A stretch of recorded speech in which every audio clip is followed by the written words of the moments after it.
오늘 연찬회 이틀째였거든요. 원조 친윤으로 불리는 권성동 의원이 동료 의원 특강에 연사로 나섰습니다. 그런데 여기서 사실상 공개석상인데도 이런 얘기를 꺼냈습니다. 나의 출세, 나의 정치적 입지 강화 이런 방향으로 의욕을 보이는 분들이 많아요. 특히 아주 어린 나이에 정치적 야심이 큰 그런 친구들의 경우를 보면은 중도에 다 꺾이는 경우를 제가 많이 봤습니다. 현실적으로 대통령의 권력이 더 강합니다. 그럼 더 강한 이 대통령과 함께 가기 위해서 어떻게 해야 되는지에 대해서는 정말 지도부, 당 지도부, 원내 지도부가 더 많이 고민을 해야 된다. 그냥 말 한마디로 툭툭 던진다고 일이 해결되지 않습니다.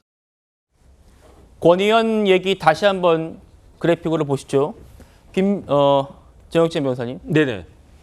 어린 나이에 정치적 야심이 큰 친구들 다 중도에 꺾였다. 지금 현실적으로 대통령의 권력이 더 강한데 더 강한 대통령과 함께 가기 위해서 당 지도부가 어떻게 해야 하는지 고민해야 한다. 어떤 의미로 들리십니까?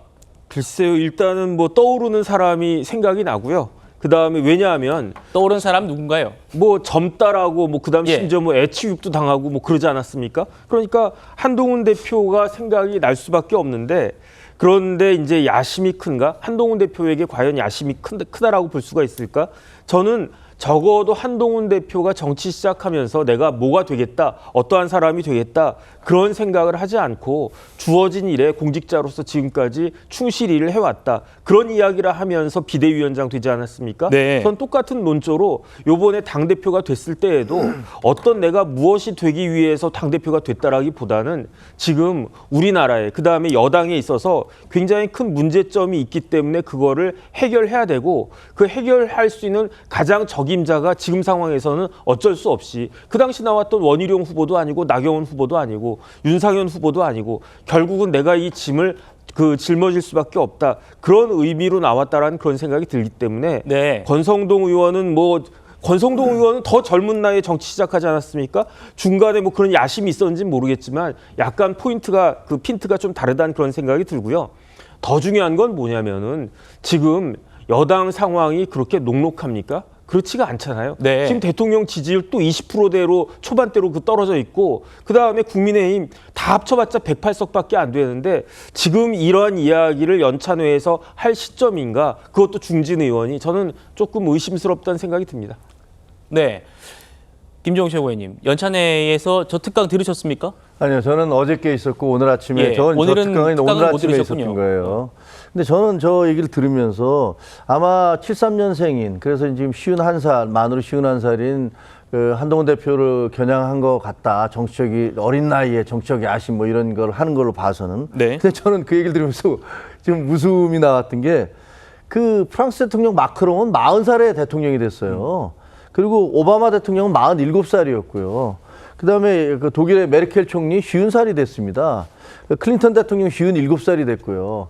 아니 50살이 넘은 사람한테 야심이 큰 젊은 친구라고 얘기하는 것들이 그게 합리적인 얘기인지는 잘 모르겠어요. 그리고 또 하나는 그 현실적으로 대통령의 권력이 더 강한데 이 대통령과 함께 가기 위해서 어떻게 해야 되느냐. 뭐 그거는 뭐 그 얘기를 하셨는데 네.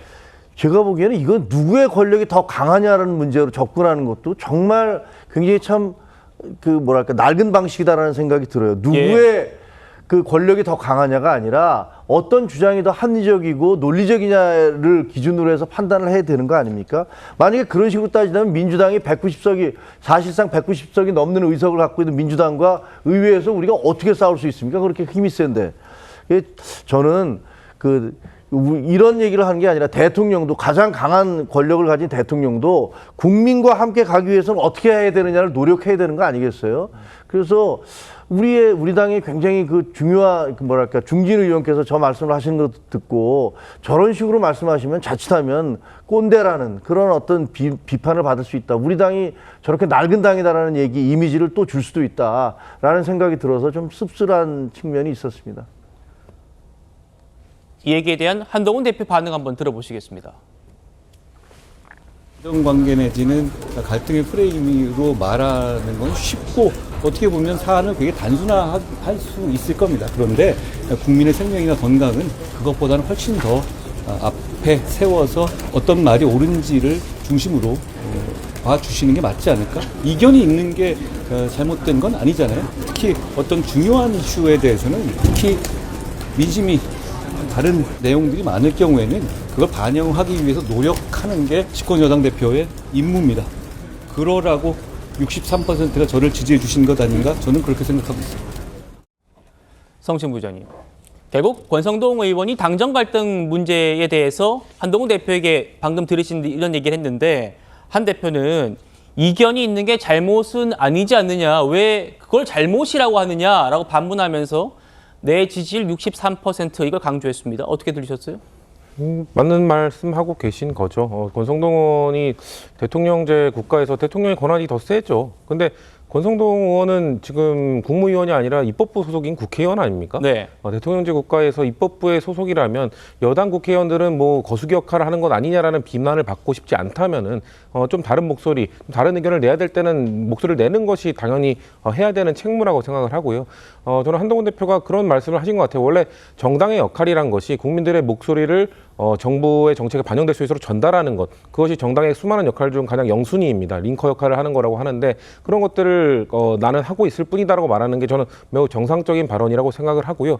오히려 뭐 대통령이든 누가 됐든 권력자가 듣기 좋은 말만 하는 것보다는 그 사람에게 좀 때로는 쓰게 들릴 수 있는 쓴소리도 할 수 있는 그런 말을 하는 사람이 그게 대통령이 됐든 당대표가 됐든 상관없습니다. 그런 얘기를 해주는 사람이 오히려 더 그 사람을 그리고 그 사람이 속한 사회를, 국가를 더 생각하는 것 아니겠냐라는 말씀을 드리고 싶고 예. 그런 차원에서 저는 한동훈 대표 이견을 좀 더 저는 세게 말씀하셔야 된다. 특히나 이 의정 갈등 문제는 대통령께서 전혀 국정 브리핑을 보니까 전혀 입장을 바뀌실 생각이 없는 것 같은데 국민들의 목숨과 생명과 직결된 문제이기 때문에 더 강하게 이견을 말씀하셔도 된다. 야당도 거기에 동조하고 있는 상황이기 때문에 함께 뭔가 이런 거에 대해서는 끝까지 목소리를 내셔야 된다는 말씀 드리고 싶습니다. 예.